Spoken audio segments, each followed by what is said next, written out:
The acrid stench of plasma burns and scorched earth clung to the air, a grim reminder of the morning's carnage on the alien world of Cryon 5. The battlefield stretched across rust-colored dunes, littered with the broken remains of human and Siren warriors, their bodies a testament to the ferocity of the engagement. Shattered hover tanks and twisted energy cannons lay half buried in sand, some patches fused into jagged glass by the searing discharge of plasma weapons. Construction engineer Edward Kane picked his way through the wreckage, his heavy boots crunching over the crystalline ground, his multi-tool held low but ready for any structural hazards. He'd been contracted to build forward bases for the human forces, welding durasteel frames and reinforcing bunkers under fire, but the retreat had scattered his team, leaving him alone with a failing nav system and pure stubborn instinct to guide him back to the evacuation zone. A faint groan broke the eerie silence. Edward spun, multi-tool raised, his HUD scanning for instability or traps. Behind a mangled piece of what might have been a Siren skimmer, he spotted the source, a female Siren warrior sprawled in the sand. Her pale green skin, shimmering with an ethereal glow despite her blood loss, was marred by burns and gashes. Her black combat suit, form-fitting and designed for agility, was torn, revealing devastating injuries. Both legs ended in cauterized stumps below the knees, likely from a plasma mine. Her silver-white hair, matted with blood and grime, framed a face that was striking even in agony. As Edward approached, her eyes fluttered open, revealing irises like Arctic ice, sharp and defiant. She reached for a weapon that wasn't there, her movement sparking a grimace of pain. "Easy," Edward said, lowering his tool but keeping it ready, his voice calm but firm through his helmet's external speaker. "I'm not here to hurt you." The Siren spat a string of words in her native tongue, which his translator rendered as a colorful curse. Despite the situation, Edward's lips twitched. "Quite a mouth for someone in your position. Kill me or leave human," she growled in accented standard, her voice raw but laced with pride. "I need no pity from your kind." Edward studied her, his engineering mind assessing the damage like he would a collapsed scaffold. Protocol for contractors like him was clear: avoid engagement with Siren, report and retreat. They were the enemy, lethal and untrustworthy, but something stopped him, maybe the fire in her ice-blue eyes or the exhaustion of seeing too many structures and lives crumble without trying to fix them. "What's your name?" he asked instead, surprising himself. She stared, incredulous. "What, your name?" "I'm Edward Kane. Seems polite if I'm about to save your life." "You're insane," she said flatly, but her gaze softened slightly, curiosity flickering. "I am Nura Valor, warrior of the 3rd Blade Cohort, and you cannot save me. My people have retreated. I am lost." Edward shrugged off his pack, pulling out a field repair kit he'd modified for medical use: nanites for sealing wounds, stabilizers for shock. "Good thing I'm not your people." He knelt beside her, ignoring her skeptical glare as he prepped the nanites to stabilize her blood loss. "Why would you help me?" she asked, her voice sharp but wavering as he injected the nanites. "Because I can," he replied simply, checking the kit's readouts. "And because this war's stupid enough without adding another broken thing to the pile." As he worked, the crimson dusk deepened, casting long shadows over the dunes. Nura's condition stabilized, but she was too weak to move. With a grunt, Edward lifted her, her slight form surprisingly light against his reinforced worksuit's servo-assisted grip. "Hold on," he muttered, more to himself, as his HUD pinged a structure ahead, an ancient construction outpost half buried in the sand, a place to lay low and assess repairs. The outpost's angular ruins loomed, its entrance partially collapsed but navigable. Edward noted the weakened supports, mentally planning reinforcements if needed. Inside, emergency lighting flickered, illuminating dusty welding equipment and preserved chambers filled with abandoned tools, perfect for his trade. Edward set Nura on a clear workbench, spreading thermal blankets and activating portable heaters to counter Cryon 5 bitter night chill. As he secured the perimeter with quick welds on loose panels, Nura stirred, her ice-blue eyes tracking him. "Where are we?" she asked, pushing herself up with effort. "Old construction outpost," Edward said, steadying her. "Safe for now, found it before the tremors got worse."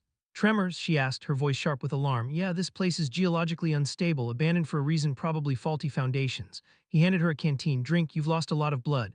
Nura took it with surprising grace, sipping carefully. "You are either the bravest or most foolish human I've met." "I get that a lot," Edward grinned, checking his perimeter sensors.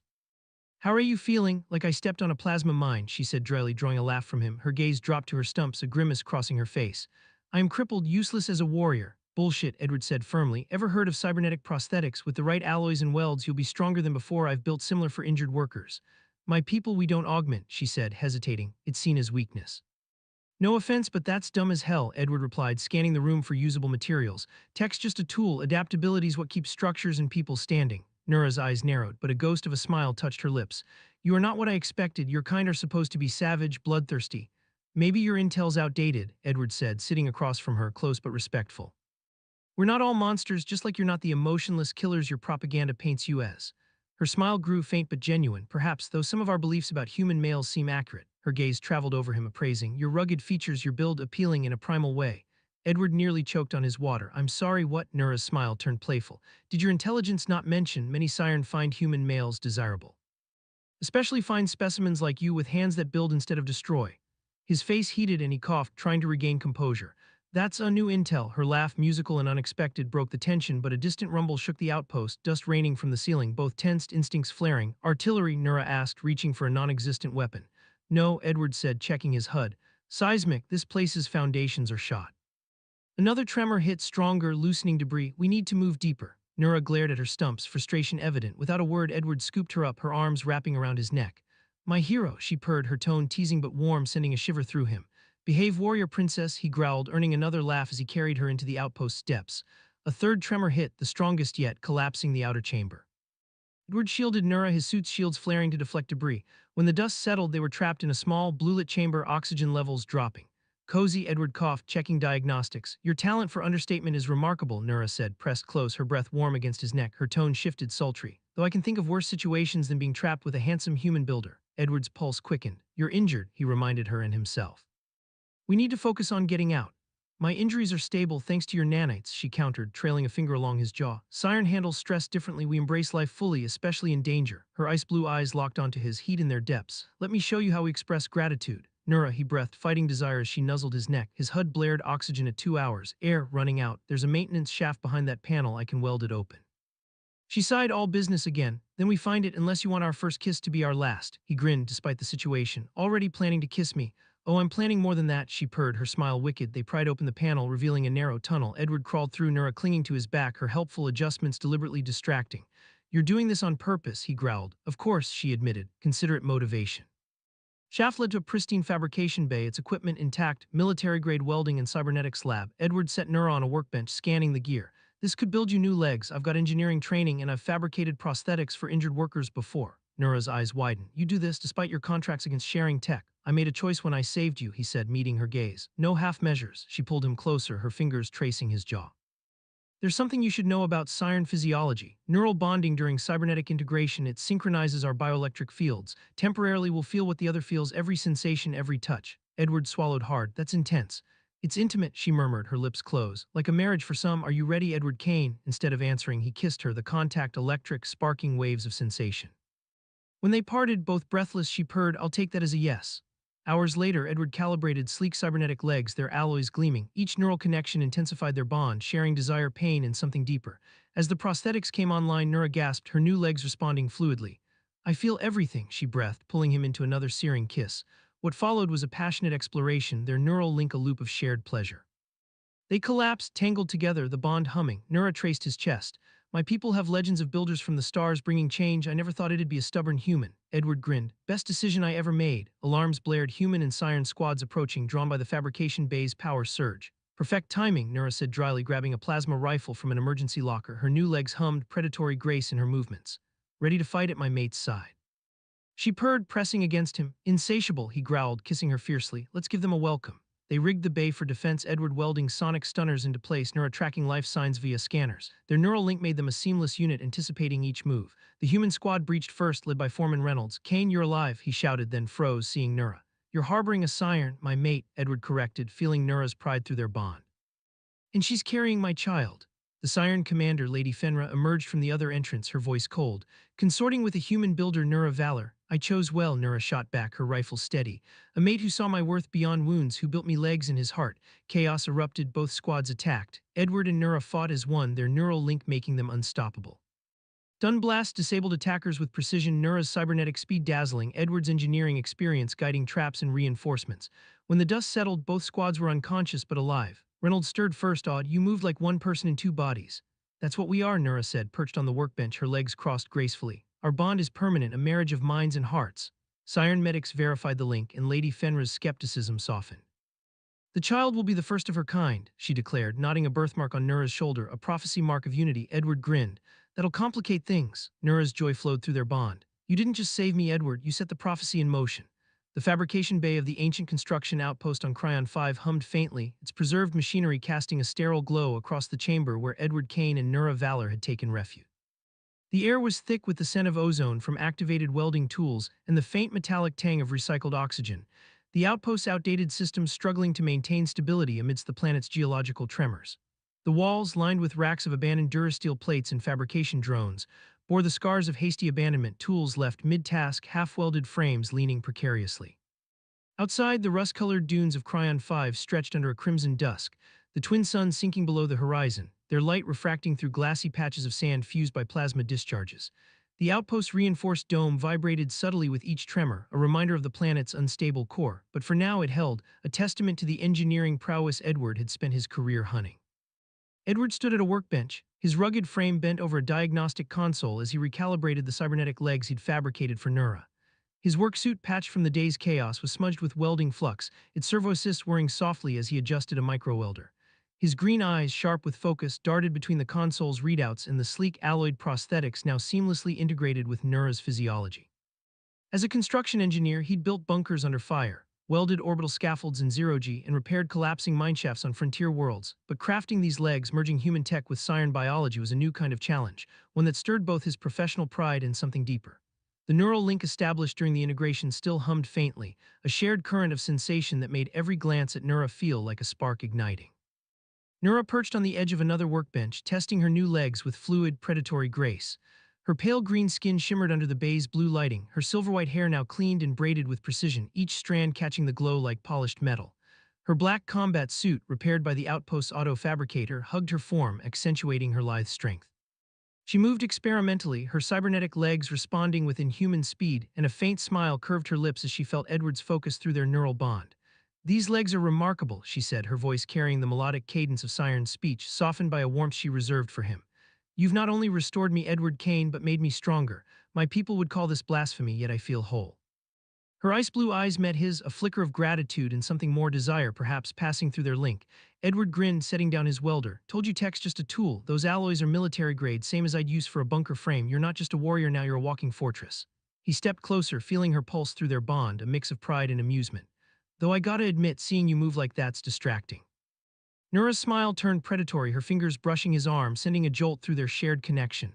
"Is it, perhaps I should test these legs further in other ways?" Her tone was teasing, but the heat in her gaze was unmistakable, amplified by the neural link that made every touch resonate between them. Before Edward could respond, the bay's alarms blared, a piercing wail that cut through their moment. His HUD lit up with alerts, multiple life signs converging on the outpost, human and siren signatures likely drawn by the power surge from the fabrication equipment. Nura's hand snapped to the plasma rifle she'd claimed from the locker, her new legs shifting into a combat stance with eerie precision. "Our guests arrive early," she said drily, her voice all business but tinged with excitement. "Ready to fight at my side, my builder." Edward grabbed his multi-tool, switching it to a plasma torch setting, a welder's weapon capable of cutting through steel or stunning an enemy. "Insatiable," he muttered, but his grin matched hers as he felt her resolve through their bond. "Let's make this place a fortress." They moved in sync, their neural link a seamless thread of anticipation and strategy. Edward welded sonic stunners into the bay's entrance, reinforcing the frame with quick, precise arcs that sealed weak points. Nura hacked the outpost scanners, her fingers dancing over a console as she tracked the approaching squads. "Two groups," she reported. "Humans from the north, siren from the east. They're not coordinating, likely separate patrols." "Good," Edward said, welding a durasteel plate into a makeshift barricade.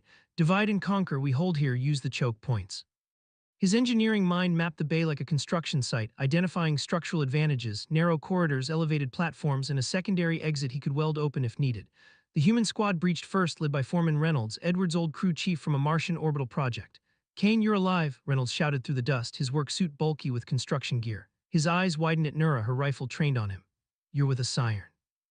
"My mate," Edward said firmly, feeling Nura's pride pulse through their bond. "And she's carrying my child." Reynolds froze, his crew lowering their tools, makeshift weapons like Edward's. "You're what, Kane? That's treason." Before Edward could respond, the siren squad breached the east entrance, led by Commander Tissa, a tall warrior with jet-black hair and eyes like molten silver. "Nura Valor," she hissed in siren, her translator rendering the words cold. "Consorting with a human builder. You disgrace the third blade." "I chose well," Nura shot back, her rifle steady, legs humming with power. "A mate who rebuilt me, who saw my worth beyond wounds. Can your honor say the same?" Chaos erupted as both squads attacked, caught off guard by the bonded pair's unity. Edward and Nura fought as one, their neural link making them a devastating force. Edward welded traps mid-battle, collapsing a ceiling panel to block the siren advance, fusing a door to trap human flankers. Nura's cybernetic speed was a blur, her shots precise, stunning rather than killing. Through their bond, Edward felt her exhilaration, her warrior's spirit thriving in the fight. Matched by his own drive to protect and build, When the dust settled, both squads lay stunned, unharmed, but incapacitated. Reynolds stirred first, groaning. You two moved like one damn machine. What the hell, Kane? Our bond, Nura said, standing tall, her legs gleaming. A marriage of minds and hearts permanent through neural synchronization. She gestured to her abdomen. Our child is proof human and Siren can unite. Tissa's stirring glared but softened as Siren medics scanned Nura, confirming the bond and pregnancy. A birthmark on Nura's shoulder, a swirling pattern of green and silver, drew a gasp. The mark of unity, Tissa whispered. The prophecy speaks of a child to end our war. Edward smirked, feeling Nura's joy through their link. Guess we're complicating things. You've done more than that, Nura murmured, her hand finding his. You've set the stars on a new course. The outpost tremors grew stronger, forcing a quick decision. Reynolds and Tissa, shaken by the bond and prophecy, agreed to escort them to a neutral station, Aurora, for peace talks. Edward welded the secondary exit open, securing their escape route, while Nura carried Luma's biocontainer, salvaged from the battlefield, its faint glow a reminder of her past mission to study alien flora. As they boarded a salvaged Siren skimmer, Edward felt the weight of their choice, a builder and a warrior forging a future from the wreckage of war. Aboard the skimmer en route to Aurora, the neural link deepened their connection. In quiet moments, Nura taught Edward about Siren culture, its reverence for natural perfection now challenged by her cybernetics. He shared stories of welding under fire, building bridges on frontier worlds, and the satisfaction of creating something lasting. Their nights were electric, the bond amplifying every touch, every whispered promise. You're my foundation, she murmured one night, her fingers tracing his scars. And you're my spark, he replied, their kiss a fusion of worlds. Aurora loomed, a glittering station of trade and diplomacy, its spires piercing the void. Disguised to avoid scrutiny, they prepared for the talks, but Tissa revealed a complication. A rogue Siren faction, the Blade of Purity, opposed peace and sought Nura's death for her betrayal. Edward's engineering mind kicked in, planning defenses for the conference chamber, a welded barricade, rigged scanners, and traps. Nura, her warrior instincts sharp, trained with her new legs, their bond a weapon no enemy could predict. As they stepped into Aurora's chamber, hand in hand, the delegations, human and Siren, stirred. Nura's pregnancy and cybernetics were a living challenge to centuries of hate. Through their bond, Edward felt her resolve matched by his own. They weren't just survivors, they were builders of a new galaxy. The neutral station Aurora hung in the void like a beacon of fragile hope, its towering spires of durasteel and transparent alloys glinting under the light of a distant binary star system. A hub of interstellar diplomacy and trade, Aurora's concentric rings bustled with activity. Merchant freighters docking with exotic cargo, diplomats in flowing robes navigating crowded concourses, and black market dealers whispering deals in shadowed alcoves. The air was a heady mix of recycled oxygen, alien spices, and the faint ozone tang of energy shields that kept the station's artificial atmosphere intact.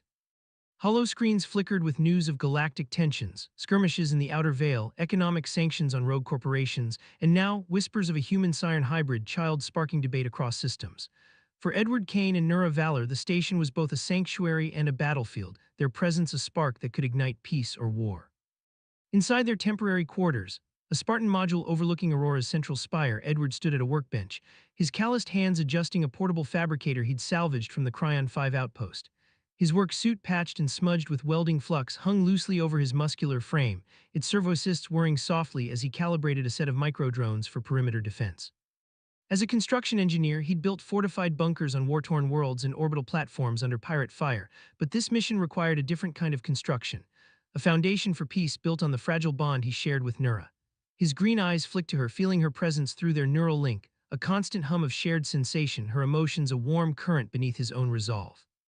These drones'll give us eyes on the conference chamber, he said, his voice steady but tinged with the weight of their situation. If the Blade of Purity makes a move, we'll see them coming. Nura stood by the viewport, her pale green skin catching the starlight, her silver-white hair braided tightly with bioluminescent beads that pulsed in rhythm with her heartbeat. Her black combat suit, now modified to accommodate her pregnancy, hugged her form, the cybernetic legs Edward had crafted gleaming with sleek alloys. In her arms, she cradled Luma, the sentient plant salvaged from Cryon 5, its bioluminescent fronds pulsing softly in response to her touch. Her ice-blue eyes, sharp with a warrior's vigilance, softened as she felt Edward's focus through their bond. Your ingenuity never ceases to amaze me, she said, her melodic Siren accent laced with warmth. On my world, warriors fight with blades and plasma. You fight with tools, building solutions from chaos. She stepped closer, her hand brushing his, sending a spark through their link. It's intoxicating, Edward grinned, setting down his fabricator. Careful, warrior princess, keep talking like that and we'll never make it to the peace talks. Laugh, musical and bright, echoed in the small space, but the neural link carried a deeper current, desire, trust, and a shared determination to protect their unborn child, the prophecy-marked hybrid who could change everything. Their moment was cut short by a sharp ping from Edward's console, Foreman Reynolds, their human ally, signaling from the station's security hub. Kane Valor, we've got trouble, Reynolds' voice crackled through the comm. Blade of Purity operatives were spotted in the lower docks.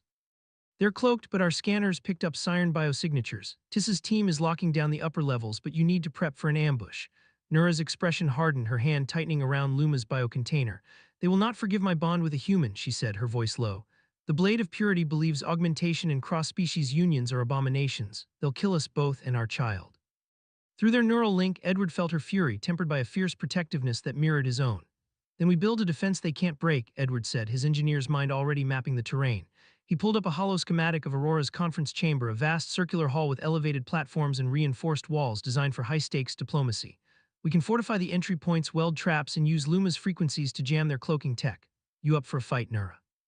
Her smile was predatory, her cybernetic legs humming as she shifted into a combat stance. Always my builder. The link pulsed with her exhilaration, a warrior's thrill at the prospect of battle, matched by Edward's calm resolve to protect their future. The next hours were a flurry of preparation. Edward welded durasteel plates into choke points, rigging sonic traps with his multi-tools plasma torch setting. Nura worked with Luma, decoding its neural signals to amplify its counter-frequency emissions, which could disrupt siren cloaking implants, a discovery that made her pause, marveling at the plant's sentience. It's learning from us, she murmured, her fingers brushing its fronds, like our child will. Edward felt her awe through their bond, a reminder of the life they were fighting for. Reynolds and Commander Tissa joined them in the conference chamber, their squads uneasy but united by the shared goal of peace. Tissa, her jet-black hair tied back, eyed Nura's cybernetics with a mix of respect and unease. Your bond challenges our traditions, she admitted, her silver eyes narrowing. But the prophecy mark cannot be ignored. The High Council is intrigued, but the Blade of Purity will stop at nothing to erase you. Reynolds, his construction gear clanking, nodded. Same on our side. The human brass is split. Some see your kid as a diplomatic win, others as a threat. We've got your back, Kane, but this'll be a hard sell. The peace talks began under a tense atmosphere, the chamber filled with human and siren delegations, their postures rigid with centuries of distrust. Edward and Nura stood at the center, hand in hand, their bond a visible defiance, her pregnancy evident, his worksuit a stark contrast to her sleek combat gear. Luma's container rested on a podium, its glow a silent witness. Human Chancellor, a stern woman with gray-streaked hair, addressed them. Your union is unprecedented. A hybrid child could shift the war's course, but it risks inflaming both sides. The Siren High Priestess, her robes shimmering with bioluminescent threads, nodded. The prophecy speaks of unity, but the Blade of Purity calls it heresy. Prove your bond's worth, Nura, valor, or face judgment. Before Edward could respond, the chamber's alarms blared, cloaked Blade operatives breaching the lower levels. Chaos erupted as plasma bolts lit the darkness, the attackers' cloaks flickering under Luma's counter-frequencies. Edward and Nura moved as one, their neural link a symphony of instinct and precision. Edward welded a collapsing platform to trap attackers, his torch cutting through their armor like butter. Nura's cybernetic speed was a blur, her rifle stunning operatives with surgical accuracy. Reynolds' crew reinforced the barricades, while Tissa's warriors flanked the enemy, their blades clashing with plasma-sharpened edges. Through their bond, Edward felt Nura's exhilaration, her warrior's spirit thriving, but a sharp pain spiked her contractions beginning. Not now, she gasped, clutching her abdomen, but her resolve held. Edward shielded her, welding a durasteel shield mid-battle, his voice steady through their link. Stay with me, Nura, we've got this. The Blade leader, a towering siren with crimson tattoos, lunged at Nura, screaming of purity. Edward tackled him, fusing his weapon to slag, while Nura's counter-frequency blast disabled his cloak. Tissa subdued him, her expression grim. This ends now. As the attackers were restrained, Nura's contractions intensified. Edward carried her to a medical bay, human and siren medics working together a first. Through their link, Edward shared her pain and joy, feeling their daughter's presence. The birth was swift, their child emerging with pale green skin, silver-brown hair, and eyes that shifted between ice blue and hazel, a perfect hybrid. A birthmark on her shoulder, a swirling prophecy mark, drew gasps from the medics. She's hope, Nura whispered, her voice trembling with love. Edward felt it through their bond, a flood of warmth that anchored him. The peace talks resumed, transformed. Hope's existence, verified by scanners, silenced skeptics. The Chancellor and High Priestess agreed to a ceasefire with Edward and Nura as ambassadors, but the Blade of Purity's threat lingered, their leaders vowing retribution from the shadows. That night in their quarters, Edward and Nura held hope, their bond humming with shared joy. You built more than legs, Nura murmured, kissing him. You built a future. And you fought for it, Edward replied, their link amplifying every touch. As Aurora's stars shone, they knew their work building peace, fighting shadows was just beginning. The peace talks on Aurora had transformed from a tense standoff into a whirlwind of cautious optimism. The station's grand conference chamber, now a hub of interstellar negotiation, where human and siren delegations mingled for the first time in generations. The chamber itself was a marvel of engineering. A vast domed space with reinforced durasteel walls etched with holographic star maps, elevated platforms for speakers, and a central podium where Luma's biocontainer rested, its soft glow symbolizing the fragile bridge between worlds. The air hummed with the low buzz of translators and comm devices, scented with the mix of human coffee and siren herbal infusions, a sensory reminder of the cultures clashing and converging. Overhead, massive viewports framed the binary stars, their light casting shifting patterns across the floor, much like the shifting alliances below. Edward Kane stood at the chamber's edge, his construction engineer's mind assessing the structural integrity of the platforms he'd reinforced earlier, welding additional supports to handle the increased foot traffic and potential threats. His work suit, now clean but still bearing faint weld scars, felt out of place amid the diplomats' robes and uniforms, but his presence was essential. As Nura's mate and Hope's father, he was a living embodiment of the unity they sought. His green eyes scanned the room, alert for anomalies, his multi-tool holstered at his side, a welder's weapon ready to build or defend. Through the neural link with Nura, he felt her steady calm, a warm current that anchored him amid the chaos. Their bond, forged in the fires of Cryon 5 and strengthened through Hope's birth, was a constant hum of shared sensation, her emotions intertwining with his like perfectly fused alloys.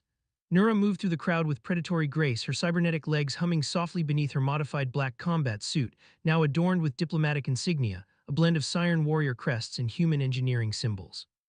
Her pale green skin shimmered under the chamber's lights, her silver-white hair braided intricately, each bead pulsing with bioluminescent energy that echoed Luma's glow.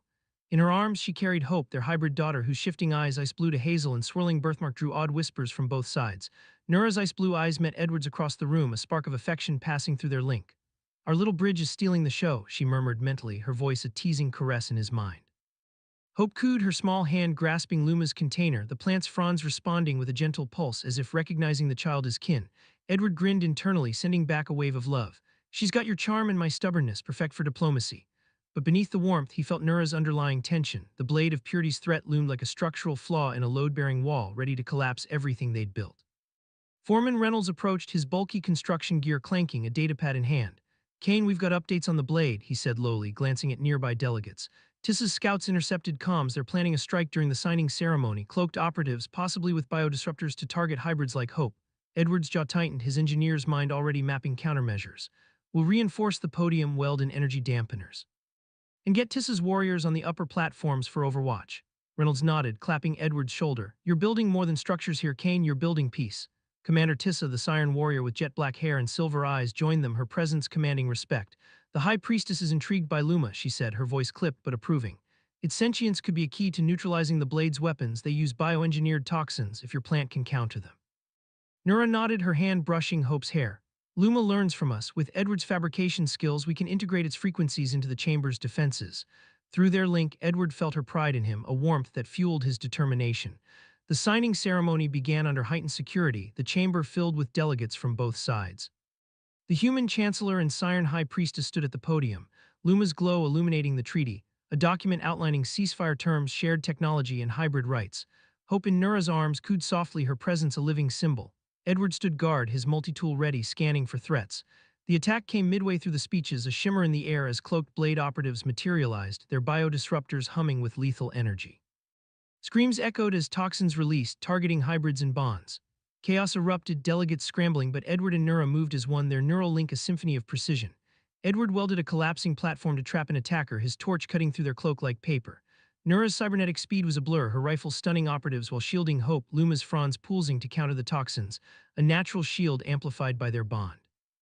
Reynolds' crew reinforced barricades, welding doors shut against reinforcements, while Tissa's warriors engaged in blade-to-blade combat, their siren agility matching the blade's fanaticism. "They're targeting the podium," Tissa shouted, her silver eyes flashing. Edward lunged, fabricating a durasteel shield mid-battle, his welder's arc fusing debris into a barrier. Nura covered him, her shots precise, but a disruptor bolt grazed her leg, sparking pain through their link. Edward felt it like his own, fueling his rage. "Nura," he roared, welding the attacker's weapon to slag. "I'm fine," she sent back, her voice steady despite the pain. "Protect Hope." Their daughter cried, Luma's glow intensifying, neutralizing the toxins around them, a symbiotic defense born of their family's unique fusion. The blade leader, a scarred siren with crimson tattoos, broke through, lunging at Nura with a bioblade. "Abomination," he snarled. Edward tackled him, fusing his armored joints with a quick weld, immobilizing him. Tissa subdued the rest, her warriors turning the tide.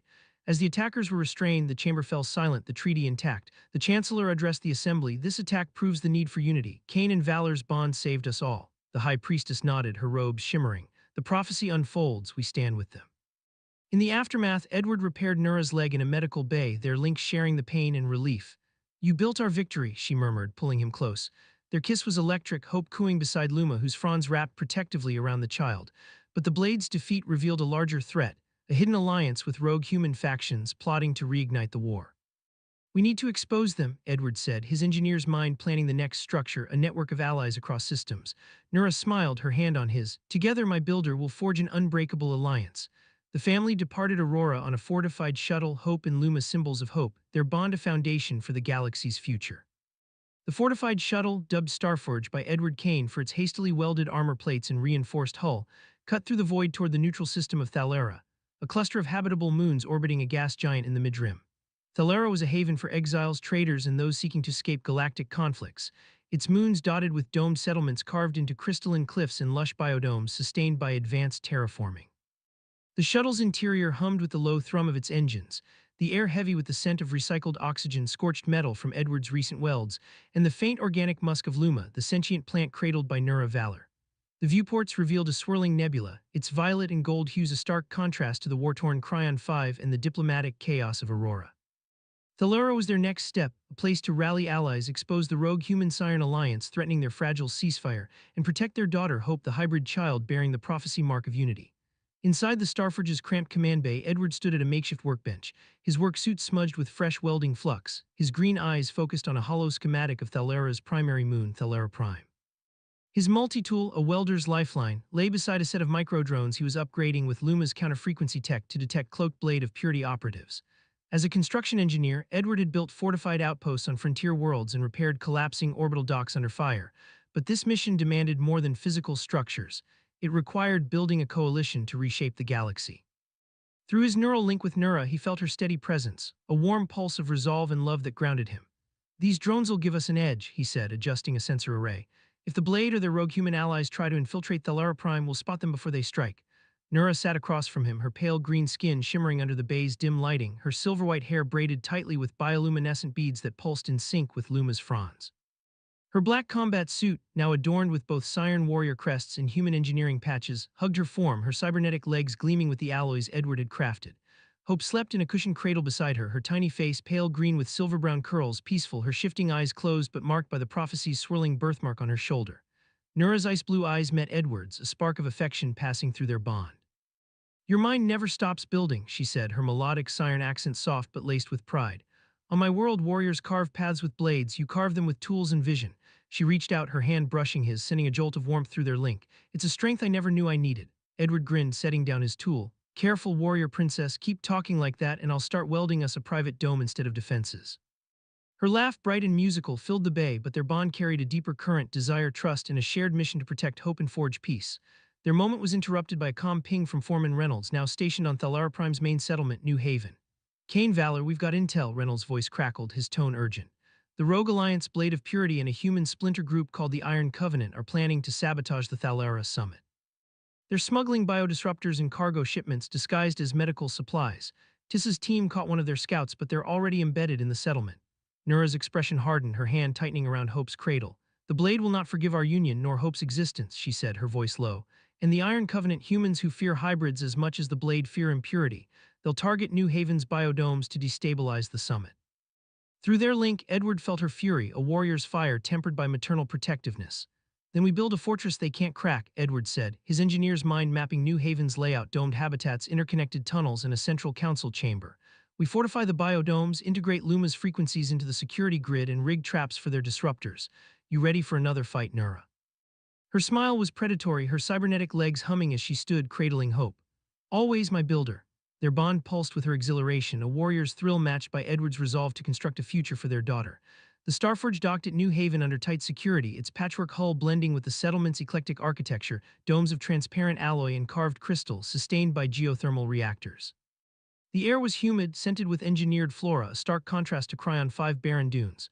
Disguised as traitors to avoid attention, Edward and Nura moved through crowded markets, Hope concealed in a sling against Nura's chest, Luma's container hidden in Edward's pack. Reynolds and Commander Tissa met them in a secure workshop, a cavernous space filled with welding rigs and fabrication drones, Edward's element. Tissa, her jet-black hair tied back, eyed Luma's glow with fascination. This plant's sentience could counter the biodisruptors, she said. The Blade's toxins target hybrid biology, but your work with its frequencies is unprecedented. Reynolds clapped Edward's shoulder. You're turning a weed into a weapon, Kane, but the Iron Covenant's got tech we haven't seen, cloaked drones, EMP spikes. We need your engineering to lock down the summit. The summit preparations were a race against time. Edward welded energy dampeners into the biodome's supports, reinforcing their structural integrity while integrating Luma's counterfrequencies to neutralize toxins. Nura trained with Tissa's warriors, her cybernetic speed dazzling as she sparred, Hope safe with a trusted Siren medic. Their neural link allowed them to coordinate seamlessly, Edward sending structural updates, Nura relaying tactical insights. In quiet moments they stole kisses, their bond amplifying every touch into a shared pulse of love. "And purpose, you're my foundation," Nura murmured one night, her fingers tracing his scars. "And you're my spark," Edward replied, their intimacy a defiant celebration of life amidst the threat. The summit began in New Haven's council chamber, a crystalline dome overlooking Thalara's glowing cliffs. Delegates from human colonies and Siren clans gathered, their hope tempered by fear of the Rogue Alliance. Hope, carried by Nura, drew awed whispers, her prophecy mark a beacon. Edward stood guard, his drone scanning for threats, his multi-tool ready. The attack came at dusk, cloaked blade operatives and Iron Covenant mercenaries breaching the biodomes with biodisruptors and EMP spikes. The chamber erupted, toxins clouding the air, drones sparking. Edward and Nura moved as one, their link a symphony of instinct. Edward welded a collapsing dome support, saving delegates, while Nura's rifle stunned attackers, Luma's frequencies neutralizing toxins. Reynolds' crew manned barricades, Tissa's warriors clashing with blade operatives in a blur of blades and plasma. A Covenant leader, clad in powered armor, targeted Hope, his EMP spike aimed at her cradle. Edward tackled him, fusing his armor's joints with a plasma torch, while Nura shielded their daughter, her legs a whirlwind of motion. "You won't touch her," she roared, her voice a primal force through their bond. Luma's glow intensified, its fronds releasing a counterpulse that disabled the remaining disruptors, saving the chamber. The attackers were subdued, their leaders captured. The delegates, shaken but inspired, signed the Thalara Accord, a formal alliance recognizing hybrids and shared tech. Hope's coups echoed, a symbol of unity. In the aftermath, Edward repaired the biodomes, Nura by his side, their bond humming with pride. "We built this," she said, kissing him, Hope giggling between them. But intercepted comms revealed a larger threat. The Rogue Alliance's masters, a shadowy group called the Obsidian Veil, were planning a galactic strike. "We'll forge a galaxy where Hope is safe," Edward vowed, welding a new drone. Nura's hand found his, their link a promise. The Starforge prepared to depart, their family ready to face the shadows and build a lasting peace. The Starforge cut through the void toward the uncharted fringes of the midrim, its patched hull vibrating faintly as it navigated a dense asteroid field cloaked by the shimmering haze of the Nebula of Sorrow. The shuttle, a testament to Edward Kane's engineering prowess, bore fresh welds from Thalara's repairs, its durasteel plates reinforced to withstand the region's ion storms and pirate ambushes. Inside, the command bay was a cramped haven of activity, its air thick with the metallic tang of fabrication tools, the hum of recycled oxygen and the organic musk of Luma, the sentient plant whose bioluminescent fronds cast a soft glow across the consoles. Beyond the viewports, the nebula's violet and gold swirls concealed their destination. Obsidian Station, a clandestine outpost rumored to be the heart of the Obsidian Veil, the shadowy cabal orchestrating the rogue human-Siren alliance. For Edward, Nura Valor, and their daughter Hope, this mission was their most perilous yet, a strike to expose the Veil and secure a galaxy where their hybrid child could thrive. Edward stood at the central console, his work suit smudged with welding flux, his green eyes narrowed at a hollow schematic of Obsidian Station pieced together from intercepted comms and Tissa's scout reports. His multi-tool, now modified with a plasma torch and EMP pulse emitter, rested beside a rack of microdrones upgraded with Luma's counterfrequency tech to detect cloaked enemies. As a construction engineer, he'd built fortified outposts under fire and repaired collapsing structures on frontier worlds, but dismantling a fortified station required precision, a weld of strategy and brute force. Through his neural link with Nura, he felt her steady presence, a warm pulse of resolve and love that steadied him against the storm ahead. "This station's a fortress," he said, tracing the schematics, labyrinthine corridors and shielded reactors. "Reinforced durasteel, automated turrets and biolocked vaults. We'll need to infiltrate, not storm it. I can weld us an entry, but we'll need Luma to jam their security grid." Nura sat nearby, her pale green skin shimmering under Luma's glow, her silver-white hair braided tightly with bioluminescent beads that pulsed in sync with the plant's fronds. Her black combat suit, modified for combat and diplomacy, hugged her form, her cybernetic legs gleaming with Edward's craftsmanship. Hope played at her feet, her silver-brown curls bouncing as she giggled, her shifting eyes, ice blue to hazel, sparkling with curiosity. The prophecy mark on her shoulder, a swirling pattern of green and silver, seemed to glow faintly, a reminder of her role as a symbol of unity. Nura's ice blue eyes met Edward's, a spark of affection passing through their bond. "You build paths where none exist," she said, her melodic Siren accent laced with pride. "My people fight with blades, but you forge futures with tools." She knelt to scoop up Hope, kissing her forehead, then stood, her hand brushing Edward's. The touch sent a jolt through their link, a shared current of desire and purpose. "Hope believes in you, my builder, so do I," Edward grinned, feeling her warmth through their bond. "Keep talking like that, warrior princess, and I'll weld us a private bunker instead of a battle plan." Her laugh, bright and musical, filled the bay, but their bond carried a deeper current, love, trust, and a fierce determination to protect their daughter from the Veil's threat. A calm ping interrupted them. Commander Tissa patched through from a Siren scout vessel trailing the Starforge. Valor Kane, we've confirmed Obsidian Station's coordinates. Tissa's voice crackled, her silver eyes sharp on the hollow feed. The Veil's leaders, a human warlord named General Varkes and a Siren elder called Cypher, are coordinating a strike on multiple systems to reignite the war. They've got bioweapons, cloaked drones, and a neural disruptor to sever bonds like yours. You're en route with a small fleet, but you're the spearhead. Foreman Reynolds, joining the call from Thalara Prime, added, our intel's spotty, but the Iron Covenant's supplying the Veil with tech, EMP cannons, anti-hybrid toxins. You'll need to hit their command center before they launch. My crew's ready to back you, Kane, but it's a suicide run without your engineering. Nura's expression hardened, her hand tightening around Hope's cradle. The Veil seeks to erase our daughter's future, she said, her voice low. Cypher betrayed my clan for power, and Varkes fears hybrids as a threat to human purity. They'll find no mercy from me. Through their link, Edward felt her warrior's fire, a blaze of protectiveness that mirrored his own drive to build a safe world for Hope. Then we tear their fortress down, Edward said, his engineer's mind mapping the station's weak points, ventilation shafts, reactor cores, structural seams. We infiltrate, disable their disruptor, and broadcast their plans galaxy-wide. You ready, Nura? Her smile was predatory, her cybernetic legs humming as she stood, Hope giggling in her arms. Always my builder. Their bond pulsed with her exhilaration, a warrior's thrill matched by Edward's resolve to construct a lasting peace. The Starforge docked in a concealed asteroid crater near Obsidian Station, its stealth plating welded by Edward masking their approach. The station loomed like a jagged scar against the nebula, its black durasteel hull bristling with turrets and shielded by cloaking fields. Disguised as maintenance workers, Edward and Nura infiltrated through a service tunnel, Hope concealed in a shielded sling, Luma's container hidden in Edward's pack. Edward welded the tunnel open, his plasma torch silent under suppressors, while Nura used Luma's frequencies to jam sensors, her movements fluid and precise. Inside the station was a labyrinth of sterile corridors and glowing biovats, where the Veil's weapons churned toxins designed to target hybrids, neural disruptors to sever bonds. The air was cold, heavy with the hum of machinery and the faint scent of chemical agents. Edward's drones scouted ahead, detecting cloaked guards, while Nura hacked security consoles, her neural link sharing tactical data with Edward in real time. Varkes and Cypher are in the command core, she whispered, her rifle ready. We need to move fast.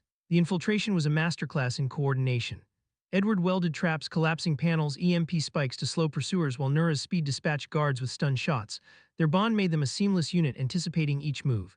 But a trap sprung, automated turrets and Veil enforcers ambushed them in a biovault. Edward fused a turret circuits, sparks flying, while Nura shielded Hope, Luma's glow countering a toxin cloud. Through their link, Edward felt Nura's pain as a disruptor grazed her, threatening their bond. Stay with me, he sent, welding a barrier to buy time. Reynolds and Tissa's fleet arrived, engaging the station's defenses outside, their comms crackling with updates. Kane, we're taking fire, Reynolds shouted. Get to the core.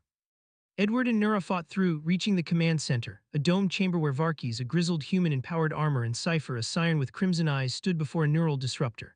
Your abominations, Cypher hissed, activating the device. Hope cried, her prophecy mark glowing, and Luma's fronds pulsed, neutralizing the disruptor's signal. Edward welded Varkes' armor to the floor, while Nura stunned Cypher, her legs a blur. Tissa's warriors stormed in, securing the core, while Reynolds' crew hacked the station's comms, broadcasting the Veil's plans, proof of their treachery across the galaxy.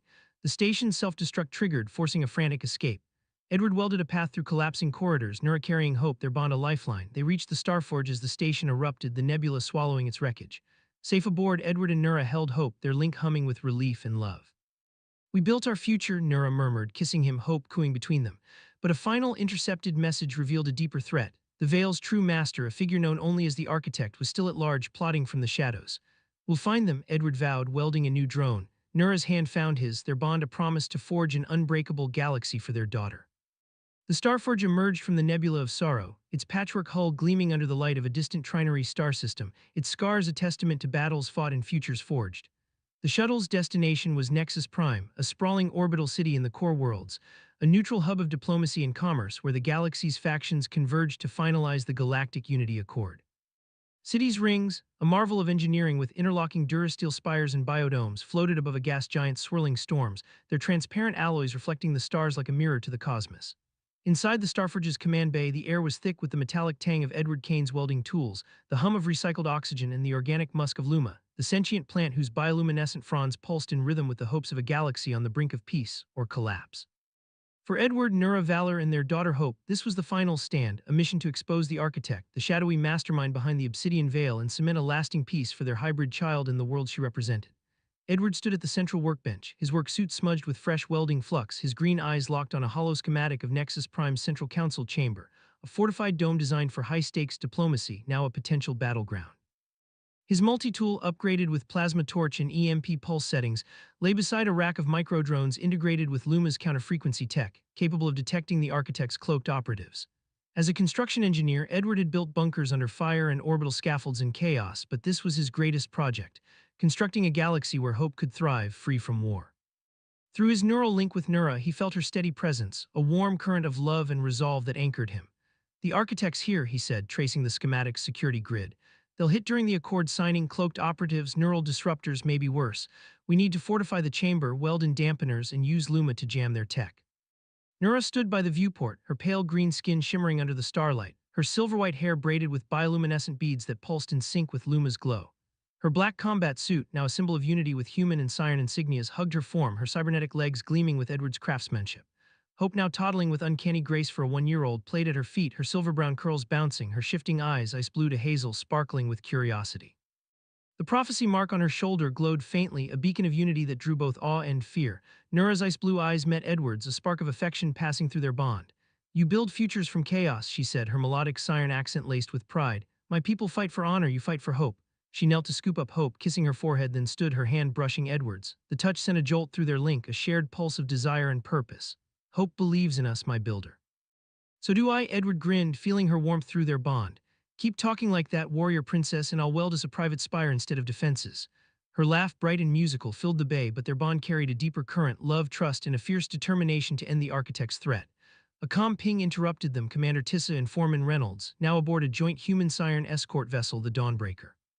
"Kane Valor, we've got intel," Tissa's voice crackled, her silver eyes sharp on the hollow feed. "The architect is a Siren elder named Vera, once a High Council member, now leading the Veil from Nexus Prime's Undercity. She's allied with human warlord General Core ex-Confederacy, and they've got a neural disruptor powerful enough to sever every bond in the system, including yours." Reynolds added, his construction gear clanking. "They're smuggling bioweapons into the council chamber, disguised as diplomatic gifts. Our scouts caught their supply line, but Vera's cloaked operatives are already embedded. Kane, your engineering's our best shot. Build us a way in and we'll back you." Nura's expression hardened, her hand tightening around Hope's small hand. "Vera betrayed my clan for power," she said, her voice low. "She sees Hope as a threat to her vision of purity. Core fears hybrids as a challenge to human dominance. They'll find no mercy from me." Through their link, Edward felt her warrior's fire, a blaze of protectiveness that mirrored his own drive to build a safe world for their daughter. "Then we dismantle their plans," Edward said, his engineer's mind mapping Nexus Prime's Undercity, a maze of maintenance tunnels and black market hubs. "We infiltrate, neutralize the disruptor, and broadcast Vera's treachery. You ready, Nura?" Her smile was predatory, her cybernetic legs humming as she stood, Hope giggling in her arms. "Always my builder." Their bond pulsed with her exhilaration, a warrior's thrill matched by Edward's resolve to forge a lasting peace. The Starforge docked in a concealed maintenance bay beneath Nexus Prime, its stealth plating masking their approach. The Undercity was a warren of flickering lumen strips, rusted conduits, and shadowy markets, its air thick with oil and illicit trade. Disguised as traitors, Edward and Nura navigated the tunnels, Hope concealed in a shielded sling, Luma's container hidden in Edward's pack. Edward welded a service hatch open, his plasma torch silent, while Nura used Luma's frequencies to jam sensors, her movements fluid and precise. Inside the council chamber, a crystalline dome overlooking the gas giant's storms, the accord signing was underway.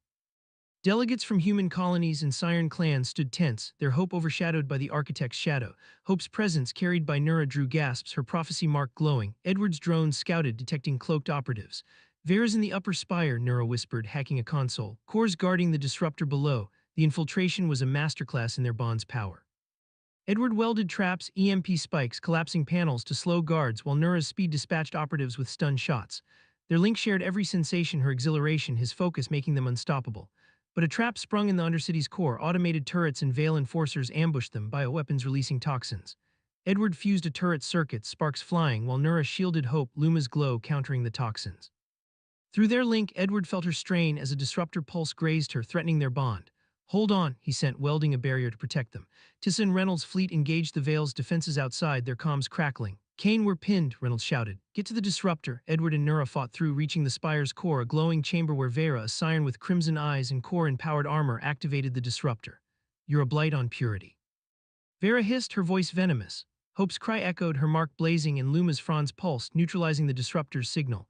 Edward welded Core's armor to the floor, his torch a blaze of precision, while Nura stunned Vera, her legs a whirlwind. Tiss's warriors and Reynolds' crew stormed in, securing the core, broadcasting the architect's plans, proof of their treachery across the galaxy. The station's alarms blared, signaling a self-destruct. Edward welded a path through collapsing spires, Nura carrying Hope, their bond a lifeline. They reached the Starforge as Nexus Prime's undercity erupted, the trinary stars swallowing the wreckage. Safe aboard, Edward and Nura held Hope, their link humming with relief and love. "We built our galaxy," Nura murmured, kissing him, Hope cooing between them. Years later on New Aurora, a thriving human siren colony, Edward and Nura watched Hope, now 5, lead a unity dance, her silver-brown hair shimmering under twin suns. Their bond, deepened by years of love and struggle, hummed as they stood on a balcony, Edward's welds reinforcing the colony's domes, Nura's warrior spirit guiding its defense. Luma, now a network of sentient flora across the colony, pulsed in harmony with their daughter's laughter.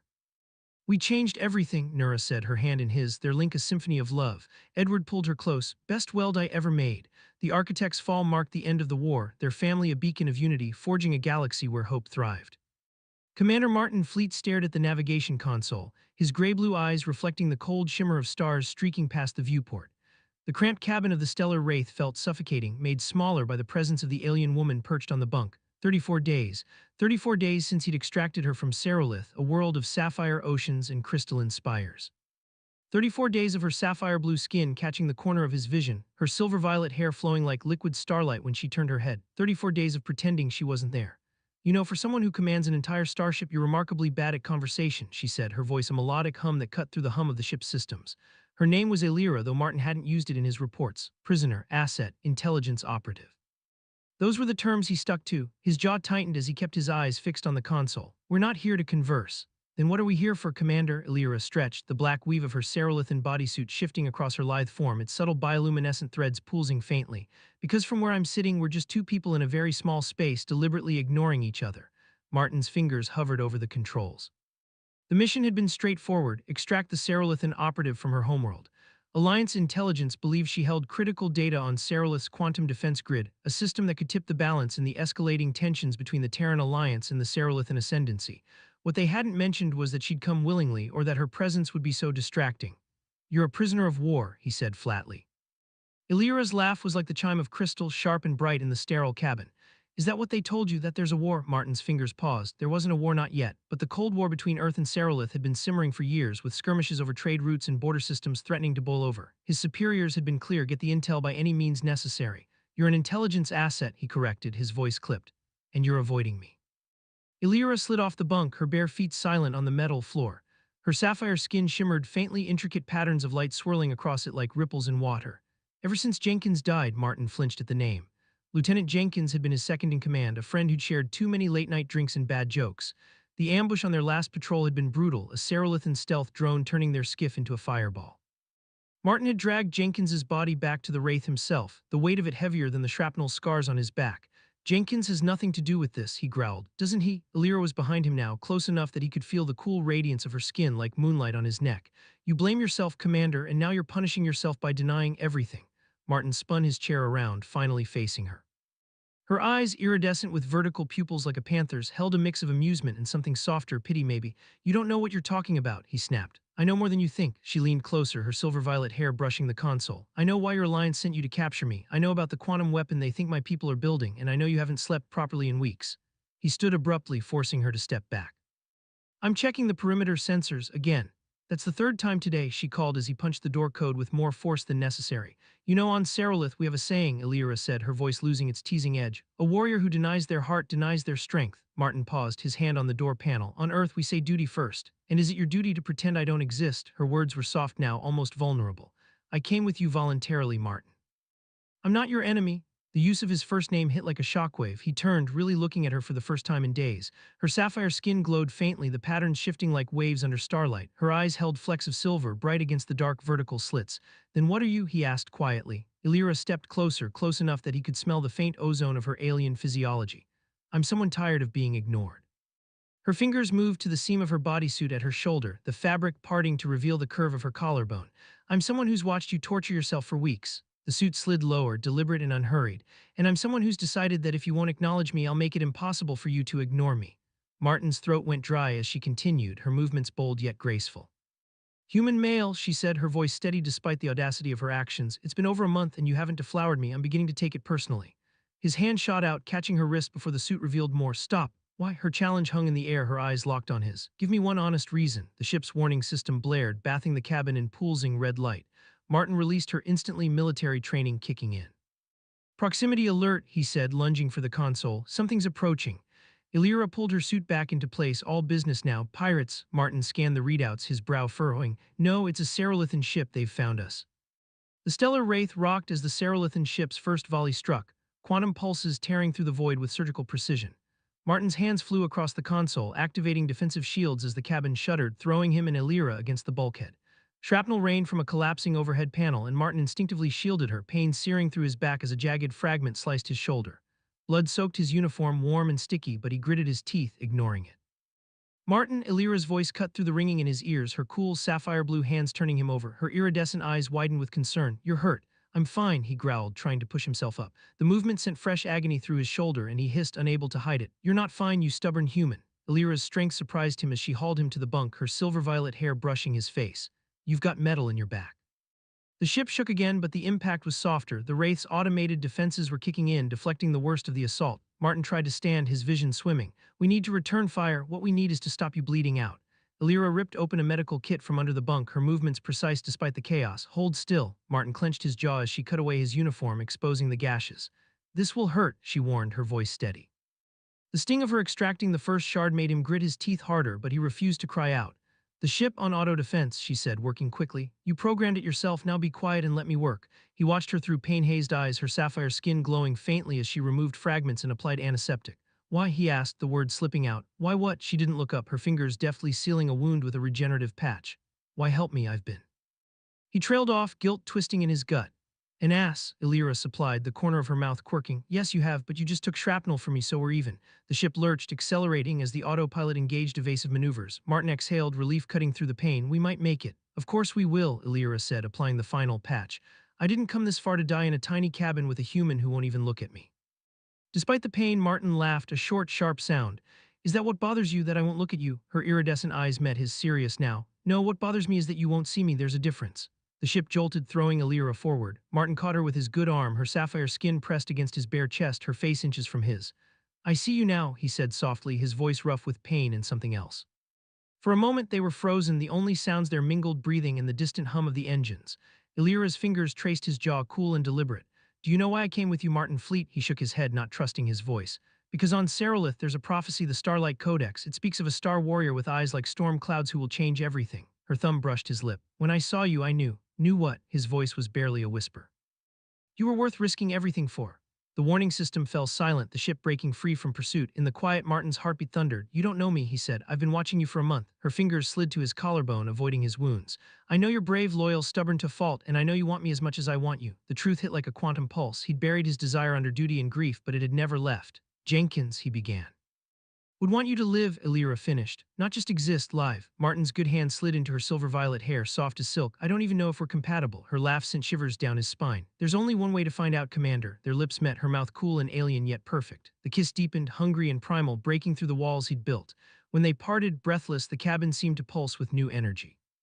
That answers one question, Illyra whispered, her lips brushing his. Martin smiled, the first real smile in weeks. We need more data. Her answering laugh was cut short by another kiss, and for the first time since Jenkins's death, Martin let himself feel beyond grief and duty. The stellar wraith docked at the Nexus trading outpost, a sprawling hub of interconnected stations floating in neutral space, its corridors buzzing with the clamor of a dozen species. Martin kept his hand near his sidearm as he and Illyra navigated the crowded central plaza, her sapphire skin drawing curious glances. His other hand rested at the small of her back, a protective gesture that felt natural now, though it earned them stares from passing Draconians and Tellarites. Illyra's silver-violet hair shimmered under the neon lights, and the pendant she'd given him, a glowing Ceralithan sigil marking him as under the protection of the Starlight Order, felt warm against his chest. Your contact, where are we meeting them? Martin asked, eyeing a group of armored mercenaries watching them too closely. The Crystal Veil, Illyra replied, nodding toward a dimly lit bar across the plaza. It's run by a Ceralithan sympathizer. They approached, Illyra stiffened, her iridescent eyes narrowing. Martin followed her gaze to a tall Ceralithan male striding toward them, his skin a deep indigo with gold patterns that screamed high rank. His platinum hair was braided tightly and his amber eyes locked on Illyra with cold intensity. Soren, she whispered, her voice tight. Not your contact, I take it, Martin said, his hand brushing his sidearm. Illyra of House Starlight, the Cerulithan called, his voice carrying over the plaza's din. The Ascendancy is displeased with your absence. The crowd parted, sensing trouble. Martin noted some aliens slipping away, others edging closer for the show. Commander Soren, Illyra said, her tone formal but edged with defiance. I wasn't aware the Ascendancy had jurisdiction here. Soren's gaze shifted to Martin, his amber eyes narrowing at the pendant. So the rumors are true, you've bonded with this terrestrial. The word dripped with disdain. I've chosen the Star Warrior of the Starlight Codex, Illyra countered, her sapphire skin flaring, as is my right as a seer. Soren stepped closer, towering over them. A right promised to me, the Ascendancy approved our union years ago. Martin's temper flared, but he kept his voice steady. Look, I don't know your history, but you have no place here, human, Soren snapped, his hand resting on a quantum blade at his belt. This is a Cerulithan matter. Considering I'm part of this prophecy, I'd say it's my matter too, Martin shot back, meeting Soren's glare. Enough, a new voice cut in, sharp and commanding. A diminutive four-armed Clithian approached, her pale green skin and 6 eyes blinking in a rapid pattern. Matriarch Vis, Illyra said, relief evident in her voice. We were coming to meet you. I grew impatient, Vis said, her lower arms gesturing sharply, and I sensed a confrontation that could ruin everything. She turned to Soren. This concerns all sentient life, Commander. Shall we continue in private, or do you wish to entertain every bounty hunter here? Soren's jaw tightened, but he nodded curtly. Inside the Crystal Veil's private room, Vis activated a privacy field, its hum sealing them off. She withdrew a pulsing artifact from a hidden panel, its form shifting between solid and liquid. The Starlight Key, Illyra breathed. The what? Martin asked. The third element of the prophecy, Vis explained. The Codex speaks of the Star Warrior, the Sapphire Bride, and the Starlight Key to avert catastrophe. Soren scoffed. A myth to weaken Cerulith. A myth that responds to the prophecy's truth, Vis countered, holding out the key. Touch it together. Martin and Illyra reached for it, their fingers brushing. The key flared, its light merging their energies, transforming into a crystalline structure with patterns matching Illyra's skin. Vis's eyes blinked rapidly. The prophecy is confirmed. Soren's face darkened, but he said nothing. Martin glanced at Illyra. What now? We find the Temple of Starlight on Cerulith, she said. That's where the quantum weapon must be neutralized. And where that? Martin asked. In the heart of Ascendancy space, Vis replied, heavily guarded, no human has ever entered. Until now, Martin said, squeezing Illyra's hand. Soren laughed coldly. You'll die before you reach it. Then help us, Illyra said quietly. You know the weapon's flaw, it'll mutate and destroy Cerulithans too. Soren's amber eyes flickered with conflict. I'll get you to Cerulith, he said finally. What you do after is your funeral. Starlight Soren's ship, the Sapphire Fang, sliced through the void with predatory elegance, its crystalline hull reflecting the stars like a living prism. Unlike the Stellar Wraith's utilitarian design, the Cerulithan vessel was all sleek curves and glowing panels, a testament to their advanced quantum tech. In their guest quarters, Martin paced, his healed wounds barely a twinge thanks to Illyra's care and Cerulithan region patches. Illyra meditated, the Starlight Key floating between her palms, its glow casting patterns across her sapphire skin. I don't trust him, Martin said, glancing at the door. Soren's got too much history with you. Illyra opened one eye, her silver-violet hair pooling around her. You don't need to trust him, trust me.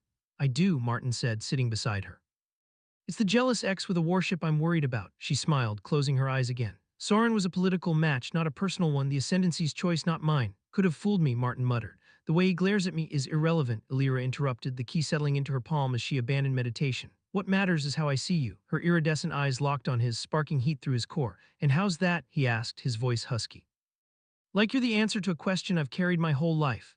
She leaned in, her lips brushing his ear. Like you're the human who claimed what was always meant to be his. Martin groaned, capturing her mouth in a deep kiss. The key pulsed between them, its light casting their shadows in a dance of sapphire and starlight. A sharp knock broke them apart. We're approaching Cerulith's defense grid, Soren's voice announced coldly. Bridge now, Martin sighed, pressing his forehead to Illyra's. Impeccable timing. He's probably watching, she teased, unconcerned. Let's give him a show. Martin stole another kiss, grinning. Later, on the bridge, Soren stood rigid, his amber eyes fixed on the viewscreen showing Cerulith's shimmering blue oceans and orbital defenses. Beautiful, Martin murmured despite himself. And deadly, Soren said, not turning, especially for humans. Good thing we're authorized, Illyra countered, standing beside Soren. Soren's mouth tightened. My codes will get us past the outer grid. After that, he let the words hang. We have the key in the codex, Illyra said. Prophecy will guide us. Prophecy won't stop a quantum cannon, Martin pointed out. Soren's lips twitched in a rare smirk. Perhaps the human has sense, a comm officer, his skin a pale azure, approached. Commander, we're being hailed by Defense Station Prime. On screen, Soren ordered. A stern Cerulithan female appeared, her gold patterns marking her as high-ranking. Commander Soren, your return is unscheduled. My mission is classified, Soren said smoothly. Direct authorization from High Seer Thalon. The captain's eyes narrowed. I'll need to verify. Soren transmitted a code and Martin held his breath, he and Illyra positioned just out of view. After a tense pause, the captain nodded. Proceed Vector 428, welcome home. The screen darkened. Too easy, Martin muttered. It won't stay easy, Soren said, turning to them. Once we land, you have 12 minutes before secondary authentication flags my override. You faked it, Martin asked, incredulous. Of course, Illyra said, studying Soren. He's risking everything. I'm protecting Serolith, Soren said flatly. After landing, you're on your own unless I escort you as prisoners to the Temple of Starlight. What? Martin and Illyra said in unison. It's the only way, Soren insisted. I'll claim I captured you stealing artifacts. The guards will let me bring you to the inner sanctum. And then, Martin demanded. Then I get you to the Chamber of Convergence, Soren said. I received intel the quantum weapon deploys tomorrow. If it launches, we're all doomed. Martin exchanged a glance with Illyra, her sapphire skin flaring with resolve. Let's move. The capital city of Serolith was a marvel of crystalline towers and bioluminescent canals, its buildings pulsing like living organisms. Martin, in ceremonial restraints, marveled despite the danger, while Illyra, similarly bound, bore symbols marking her as a traitor. Soren led them through the bustling plaza, his indigo skin and gold patterns drawing deference. Keep your head down, he hissed at Martin. Prisoners don't gawk. Martin complied, but caught Illyra's eye. She stumbled suddenly, her pupils dilating. I hear it, she whispered. The temple it's speaking. Save it for inside, Soren snapped, glancing at the gathering crowd. The Temple of Starlight loomed, its angular design stark against the city's curves. Guards approached, their armor glowing. Commander Soren, the lead guard said, eyeing Martin. A human on Serolith. They stole sacred artifacts, Soren said. I need the questioning chamber. After a tense moment, the guard nodded. Inside, the temple's murals depicted the Codex's prophecy. In the sealed chamber, Soren removed their restraints. Minutes before they suspect, he said, move. Illyra swayed, her eyes distant. The full prophecy, it's clear now. The weapon's neutralization requires a sacrifice, the Star Warrior, the Sapphire Bride, or the rejected suitor. Martin's stomach dropped. Sacrifice? One must give their life force, Illyra said, her voice trembling, to power the key. Then it's me, Martin said without hesitation. No, Illyra gripped him. I won't lose you. It should be me, Soren said quietly. I have no place in your bond. Before Martin could argue, guards pounded the door. Commander Soren, the High Seer demands you. They know, Soren said grimly. Chamber of Convergence 3 levels down. The Chamber of Convergence pulsed with an ancient, almost sentient energy, its crystalline walls shimmering with patterns that mirrored the swirling bioluminescence of Illyra's sapphire blue skin. The vast chamber, buried deep within the Temple of Starlight, felt alive, its air heavy with the weight of prophecy. At its center stood a towering pedestal, carved from a single prism of cerulite glowing with veins of liquid light. The starlight key hovered above it, spinning slowly in a column of radiant energy, casting fractal shadows across the murals that adorned the walls, ancient depictions of the Star Warrior, the Sapphire Bride, and the rejected suitor, their hands joined to channel a power that could reshape destinies. Martin Fleet stood at the pedestal's base, his gray-blue eyes reflecting the key's glow, his alliance uniform torn but his resolve unbroken. Illyra, her silver-violet hair cascading like a nebula, stood beside him, her iridescent eyes blazing with determination. Soren, the Serolithan commander, flanked them, his indigo skin marred with green blood from a recent skirmish, his amber eyes flickering with a mix of pride and resignation. The trio formed an unlikely trinity, bound by the Starlight Codex's prophecy and the looming threat of a quantum weapon that could annihilate both Earth and Serolith. We must hurry, Soren said, his voice taut as he sealed the chamber's massive doors with a quantum lock. The hum of the mechanism echoed, a temporary barrier against the temple guards pounding outside. The ritual begins now, or we lose everything. Martin studied the pedestal's intricate controls, a lattice of crystal circuits pulsing in sync with the key. How does this work? He asked, his military training keeping his tone steady despite the chaos of their situation. Illyra's fingers brushed the pedestal, her sapphire skin flaring as she interfaced with its energy. The key requires all three of us, Star Warrior, Sapphire Bride, rejected suitor. Our energies must align to activate it. Then one of us channels their life force to neutralize the quantum weapon. That's me, Martin said without hesitation, his jaw set. I'm the outsider here. If someone's got to pay the price, it's not going to be either of you. Illyra's hand tightened on his arm, her vertical pupils dilating with fear. No, Martin, I won't let you sacrifice yourself. Soren's amber eyes softened, a rare vulnerability breaking through his stoic facade. It should be me, he said quietly. The Codex names me the rejected suitor. My role ends here. Yours, he glanced at Illyra, then Martin. Yours is the future. Before Martin could argue, the chamber shook violently, the crystalline walls cracking as an explosion tore through the far side. Dust and shards rained down, and through the breach stepped High Seer Thalon, his obsidian skin gleaming like polished stone, his silver eyes burning with fanatical rage. Flanked by a dozen armored guards, their quantum blades crackling, he surveyed the scene with cold disdain. Soren, he sneered, his voice a low rumble that seemed to vibrate the air. Your treachery was predictable, but your audacity to bring a human into the Temple of Starlight is an abomination.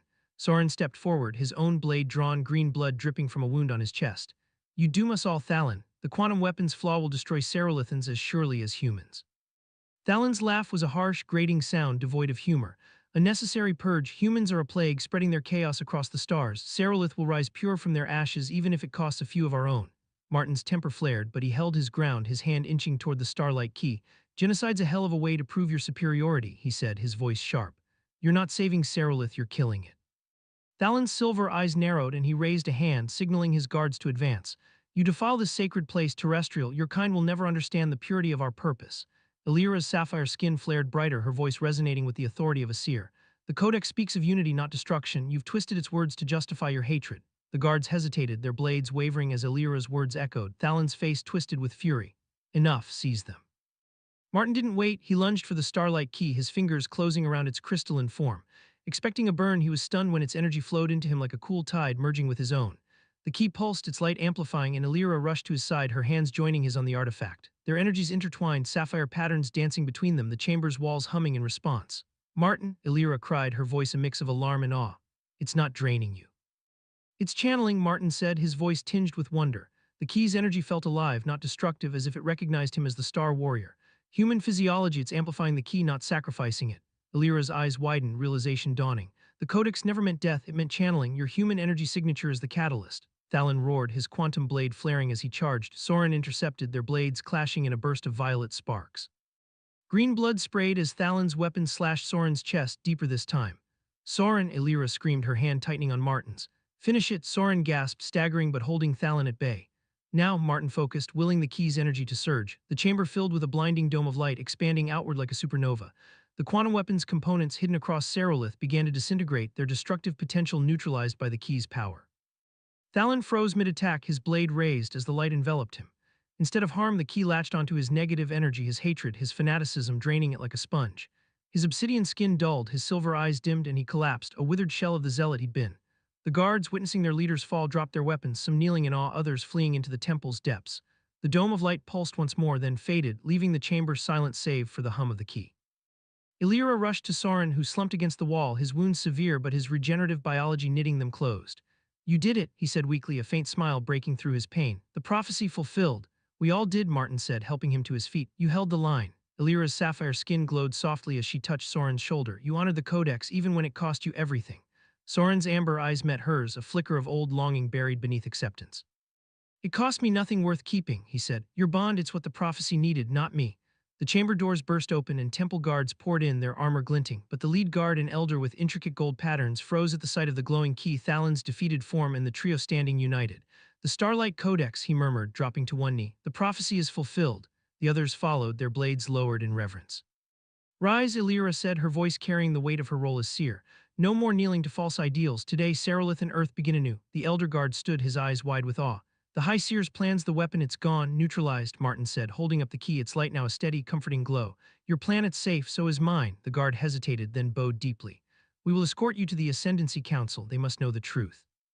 The council chamber was a marvel of Serolithan architecture, its domed ceiling a mosaic of cerolite crystals that refracted light into a kaleidoscope of blues and violets. The Ascendancy Council, a dozen Serolithans with skin ranging from pale azure to deep indigo, sat in a semicircle, their expressions a mix of shock and skepticism, as Martin, Elira, and Soren recounted the events in the Chamber of Convergence. Thalin, now conscious but subdued, sat under guard, his once imposing presence reduced to a shadow. You claim the quantum weapon is destroyed, Counselor Vera, a female with silver patterns, asked, her voice sharp, and that this human is the Star Warrior. The Starlight Key confirmed it, Elira said, holding up the artifact, its crystalline form pulsing softly. Martin's energy, combined with mine and Soren's, neutralized the weapon. Its components are inert, scattered across Serolith. Your own sensors can verify. A younger counselor, his skin a vibrant teal, leaned forward. And Thalin, he orchestrated this. Soren stepped forward, his wounds bandaged but his posture unyielding. Thalin manipulated the Ascendancy, twisting the Codex to fuel his anti-human crusade. I helped bring Elira and Martin here, knowing the weapon's flaw would destroy us all. Murmurs rippled through the council. Vera's eyes narrowed. You betrayed your own commander, Soren. Why? Because I'm a Serolithan, Soren said, his voice steady. My duty is to our people, not to one man's madness. The Codex spoke of unity, not division. I saw that truth too late, but I see it now. Martin glanced at Elira, her sapphire skin glowing with pride. He stepped forward, his alliance uniform a stark contrast to the council's robes. Look, I'm not here to play prophet or hero. I'm a soldier who wants peace. Your weapon threatened my world, but it would have taken yours down too. We stopped it together. That's what the Codex meant, Earth and Serolith, not one or the other. The council exchanged glances, their bioluminescent patterns flickering in thought. Vera stood, her silver eyes appraising Martin. You speak boldly for a terrestrial, but the key's activation cannot be denied, nor can the weapon's neutralization. We will convene to discuss terms of peace with your alliance. Martin nodded, his jaw tight. Good, because I'd rather not fight my way out of here. Elira's laugh like crystal chimes broke the tension. He's stubborn, but he grows on you. Vera's lips twitched, a rare sign of amusement. So it seems you, Illyra, will represent Serolith in these talks. Your bond with this human, it is unprecedented, but perhaps it is the bridge we need. As the council adjourned, Martin pulled Illyra aside, his hand finding hers. You okay with this? Being the face of Serolith, her iridescent eyes sparkled. I was born for it. Just like you were born to crash into my life and change everything. He grinned, brushing a strand of silver-violet hair from her face. Best mission I ever botched. Soren approached, his expression softer now. I'll stay to ensure Thalon faces justice, he said. You too, you're the future the Codex promised. Don't waste it. Martin clasped his hand. You're not so bad for a jealous ex. Soren's laugh was grudging but genuine. And you're not so bad for a human. 6 months later, the Unity, a joint Terran-Serolithan diplomatic vessel, glided toward Earth, its crystalline hull a testament to their new alliance. Martin stood on the observation deck, his gray-blue eyes fixed on the blue-green planet growing larger in the viewscreen. Illyra, now Serolith's ambassador, adjusted her formal robe, its bioluminescent threads matching her sapphire skin.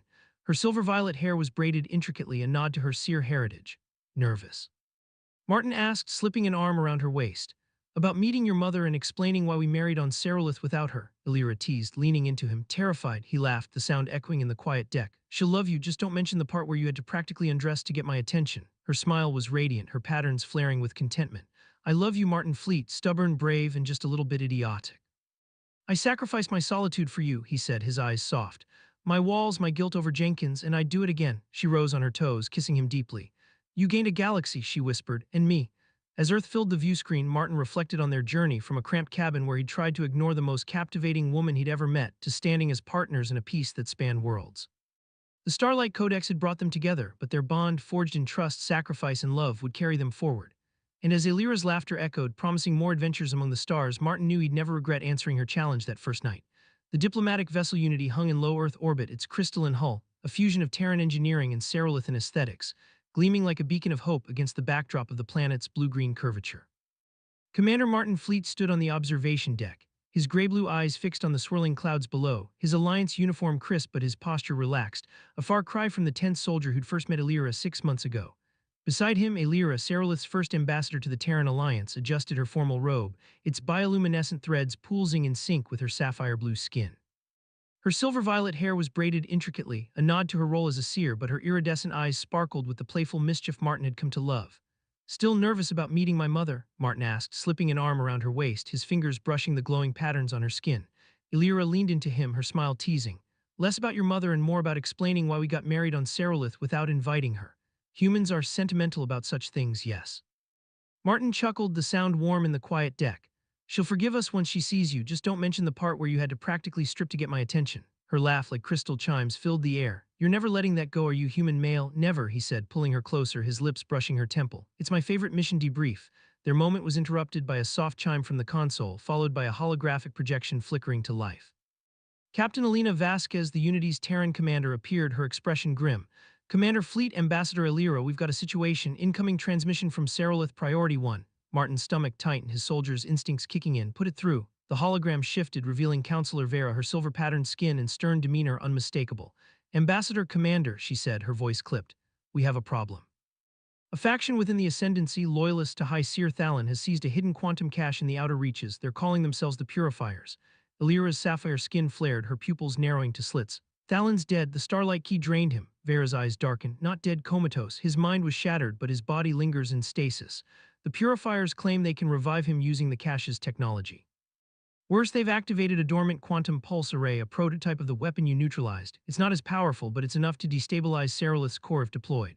Martin's jaw clenched. In Earth, can it reach us? Not directly, Vera said. But the fallout would disrupt trade routes and destabilize the sector. The Ascendancy requests your assistance. The Unity is the closest vessel with both Terran and Serolithan expertise. Illyra exchanged a glance with Martin, her hand finding his.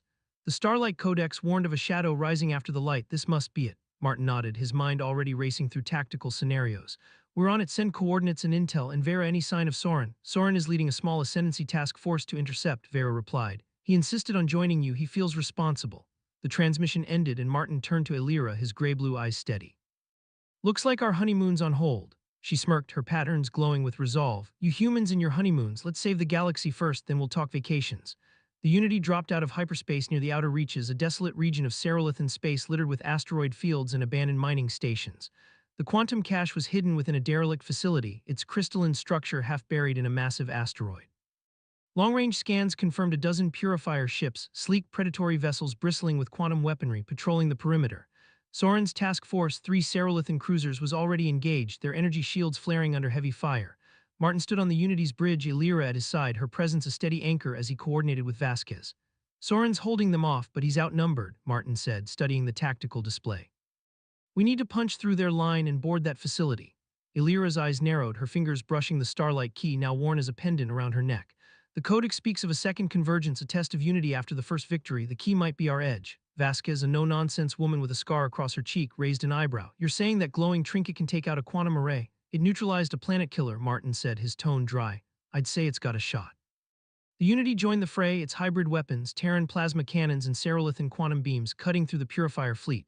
Martin piloted a shuttle with Illyra and a small team weaving through asteroid debris as Soren's cruisers provided cover. The facility loomed ahead, its crystalline spires jagged and foreboding. Shields at 60%, Vasquez reported over the comm. You've got 10 minutes before we're overwhelmed.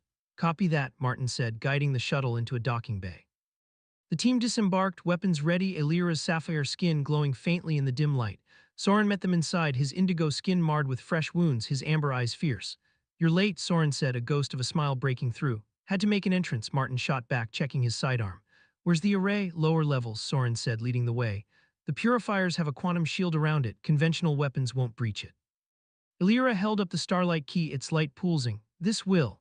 They navigated the facility's labyrinthine corridors, their boots echoing on crystalline floors. Purifier guards ambushed them twice, their quantum blades flashing, but Martin's training and Soren's skill dispatched them efficiently. Illyra's agility surprised Martin, her movements fluid as she disarmed a guard with a kick that sent his blade skittering. You're full of surprises, Martin said, catching his breath. She winked, her patterns flaring.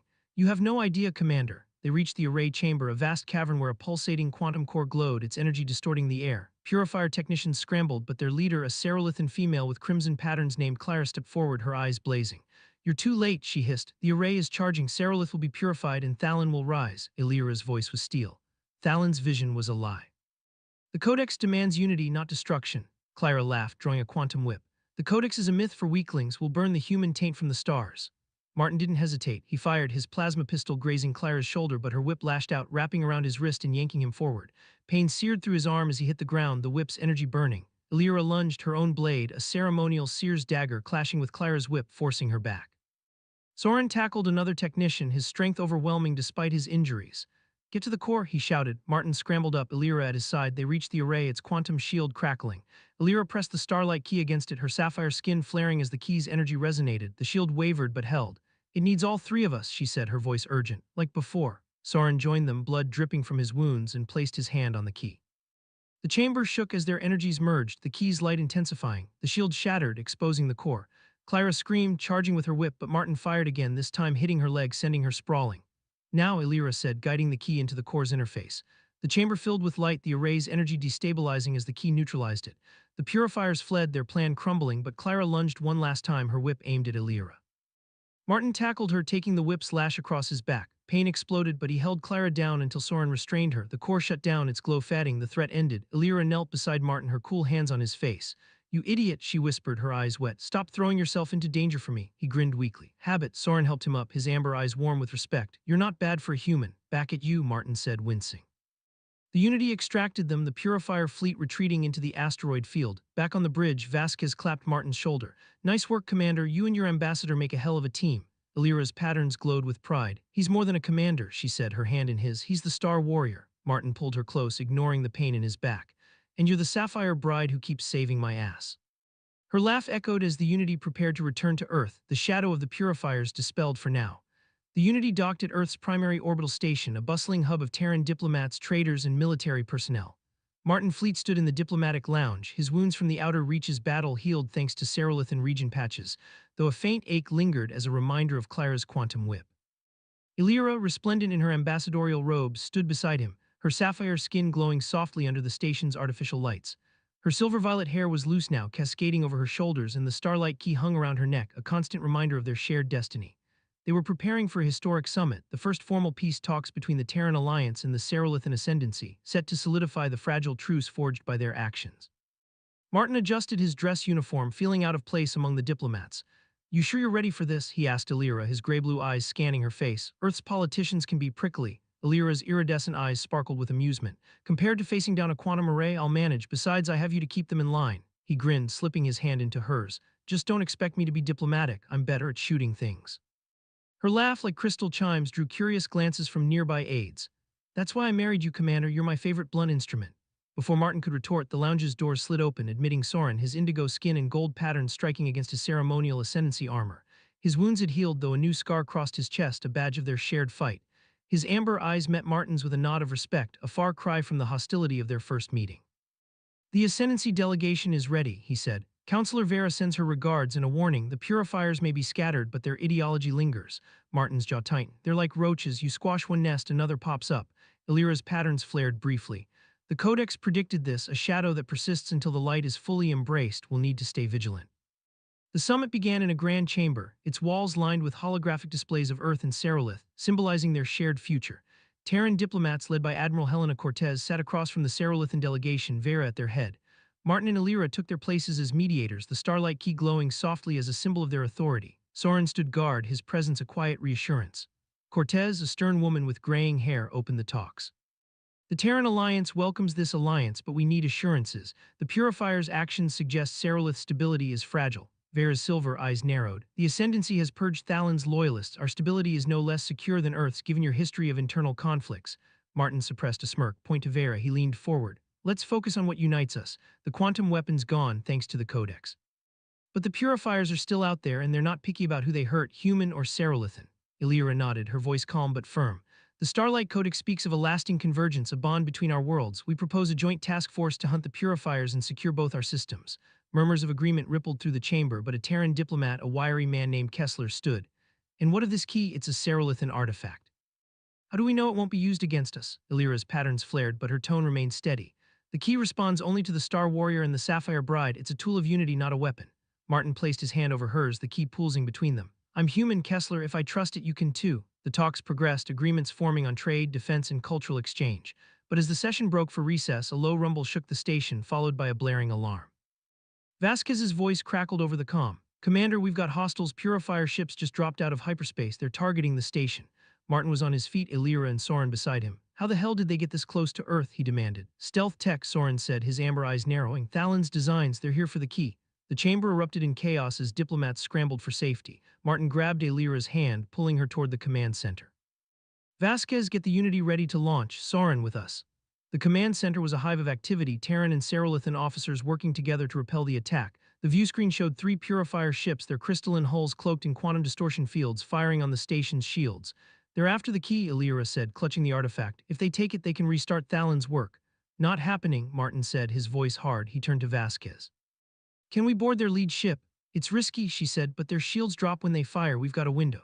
Martin, Illyra, and Soren boarded a combat shuttle, launching into the fray. The Purifier ships were fast, but the Unity's hybrid weapons gave them an edge. Martin piloted, dodging quantum beams as Illyra and Soren manned the guns. There, Illyra pointed to the lead ship, its hull glowing with a familiar pattern. That's Clara's vessel.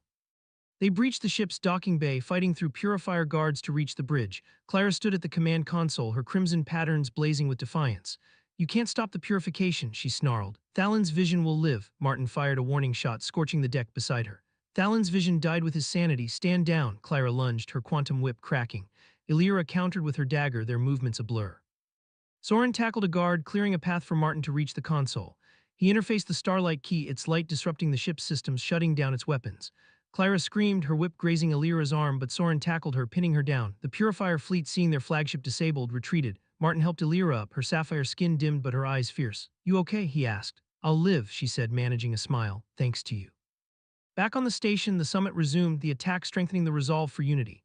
Cortez and Vera signed the treaty, establishing the Terran-Serolithan alliance. Martin and Illyra stood together, the Starlight Key a symbol of their shared victory. As the Unity prepared to depart for Serolith, Martin pulled Illyra close on the observation deck. We make a hell of a team, he said, his gray-blue eyes soft, her patterns glowed, her lips brushing his. The Codex chose you for a reason, Star Warrior. And so did I, he kissed her, the stars beyond promising new adventures, their bond the light that would guide both worlds forward.